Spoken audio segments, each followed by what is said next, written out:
Društvo študentov invalidov Slovenije se je ob 15. obletnici delovanja predstavilo s komedijo Vse, kar ste želeli vedeti o nas, pa niste hoteli vprašati. Predstava ima korenine v letu 2006. Ljubiteljske igralce sta vodila profesionalca, igralka in režiserka Maja Martina Merljak in Branko Đurić Đuro, ki si je tudi izmislil izraz sit-down komedija. Igralci na odru namreč ne stojijo, temveč sedijo v invalidskih vozičkih. Občinstvo v razprodani dvorani Cankarjevega doma se je nasmejalo, pa tudi zamislilo nad resničnimi zgodbami iz življenja študentov invalidov.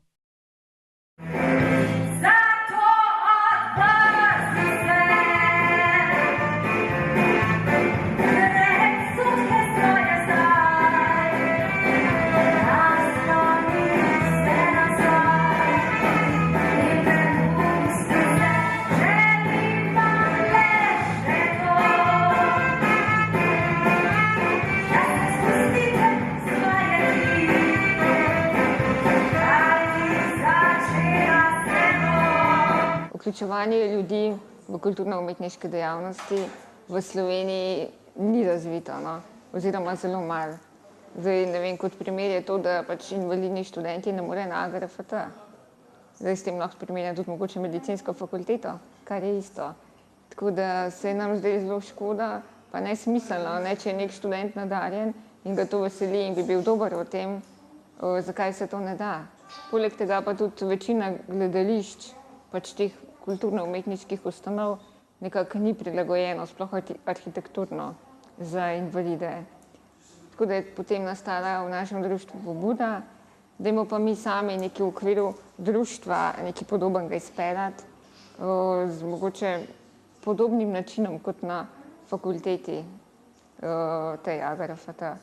Tako da smo povabili takrat še zelo mlado igralko Majo Martino Merljak in nekako se dogovorili, da se tedensko dobivamo in delamo podobne vaje kot pač študentje na fakulteti.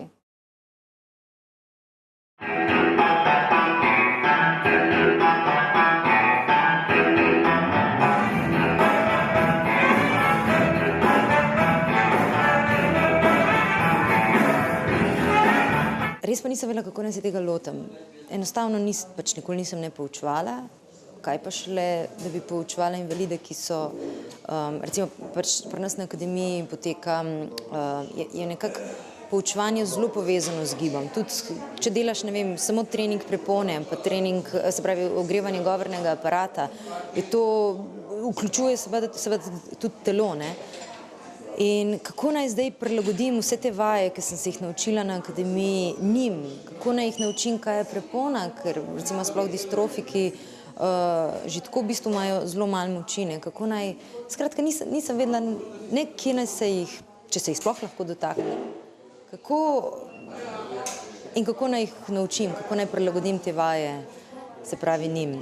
Ampak pol je kar šlo, pol je v bistvu videla sem, da so te meje in te problemi, ki sem jih imela izključno v moji glavi,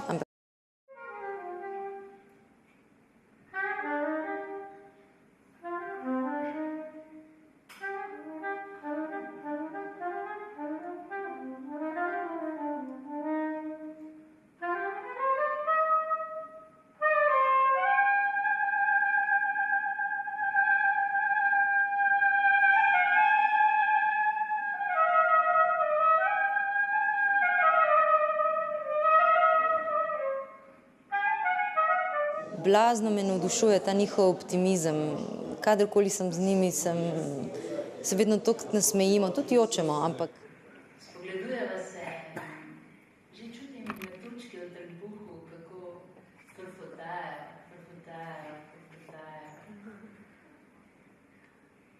Ampak kar naenkrat ti vraži metučke odprfotajo v moj medgor. Tako me je prijet scat. Ja, zato sem v dilemi. Moram na WC, ampak ne morem z vozom, ker so stopnice. Ponavadi ta problem reši kakšna prijateljica in me pač odnese. Tokrat pa so bile čisto vse, poleg mene, vse nažgane.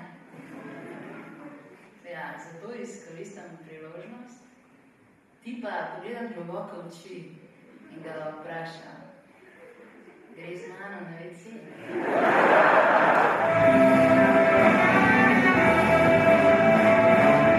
Zanimiva mi je bila ta izkušnja, ker na začetku sem bil precej zadržan na nek način, ker nisem vedel, kje je ta meja, katero lahko človek hitro prestopi v komunikaciji z invalidnimi osebami. Ampak kmalu sem spoznal, da so vsi ti ljudje, s katerimi sem delal, danes že moji frendi, lahko rečem, zelo odprti, odkriti in to, kar me najbolj veseli, pripravljeni, da se hecajo na lasten račun.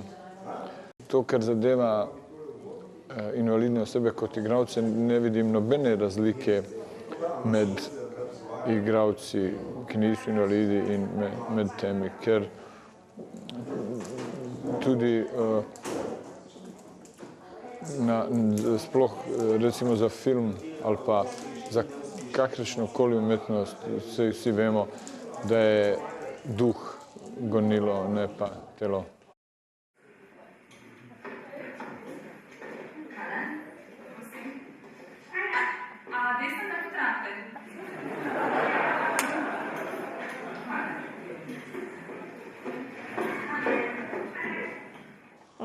V predstavi je moja zgodba govori o problemih, ki jih ima nekdo na vozičku, ko pride na letališče oziroma ko potuje z letalom.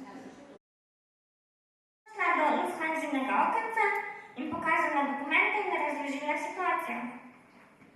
Tam so mi rekli, da akumulatorji načeloma sploh niso problem, ampak da je karta narobe blokirana. In ko sem jim povedala, da je moj let potrjen, pa so rekli, da bi potrebovala neko posebno zdravniško potrdilo od Lufthansinega zdravnika, ki me še nikoli v življenju sploh videl ni. Probamo tudi, če sedimo, biti čim manj statični.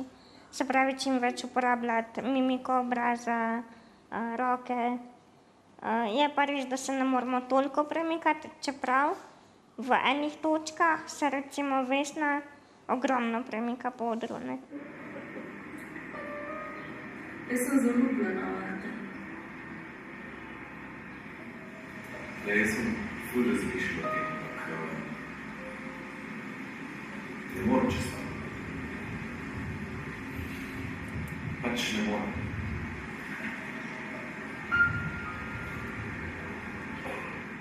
Vsi nekako prikazujemo eno svojo oviro, ki smo jo doživeli v življenju, ampak jo prikažemo oziroma se malo norčujemo iz nje, jo prikažemo gledalcem na en tak humorističen način.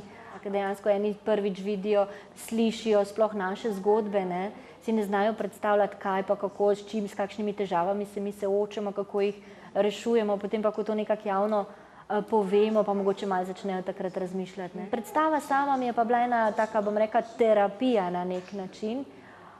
Druženje s soigralkami, spoznala sem tudi kar nekaj ljudi.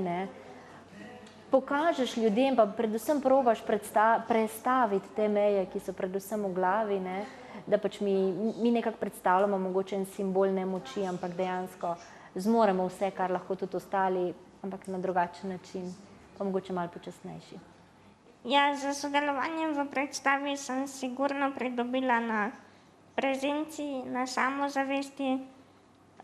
Zgubila sem tremo pred nastopanjem in pač spoznala sem en kup fajn ljudi, s katerimi smo več ali manj redno v stikih. Dobar dan! Jezdična parada. Tudi zdaj sem na izi. Kljub temu, da danes prvič stojim tukaj na odru. No, ne stojim, ampak sedim. Sam jaz temu tako to rečem. Na izi pa sem zato, ker si vas vse tukaj predstavljam kot ene take luštne, okrogle, zelnate glave. Maja mi je rekla, da je to najbolj za zbijanje trende.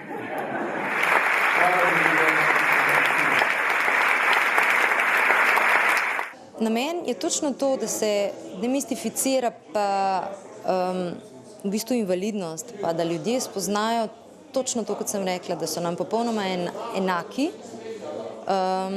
samo da mogoče, oziroma da lahko počnejo enake stvari, kot jih počnemo mi, samo da mogoče jih naredijo malo na svoj način. To, potem, da jih mogoče, da spoznajo tudi to, da so njihova življenja in njihovi problemi prav tako popolnoma enaki kot naši. Da se izpostavi ta neka enakovrednost, da dobijo občutek te enakovrednosti oziroma... To življenje je kot odprto more. Ja, vsak je sam svoj krmar. Ampak veš kaj, nekaj najdragocenejšega, najlepšega v življenju je čutiti, da je vedno nekdo s tabo. Isti ljudje, ki so v tej predstavi, so konkurirali na pesem Evrovizije, pa so bili zavrnjeni. Čeprav je pesem bila odlična, ampak siguren sem, da je tudi se pogosto dogaja, da je zavrnjena zaradi tega, ker so invalidi, pa nekdo reče, kao, ne, to ni dobro. Vse veste, kakšni so ljudje na različne načine nestrpni. Da ne more nas predstavljati nekdo, ker je invalid ali kaj takega, da vlada tudi takšno mnenje, ker je popolnoma narobe. In upam, da se bo čim prej spremenilo mnenje. Po razprodani predstavi v Cankarjevem domu že načrtujejo ponovitev. O datumu vas bomo obvestili na spletni TV. In ker je na vsaki predstavi tolmač, je nikar ne zamudite. Nasvidenje.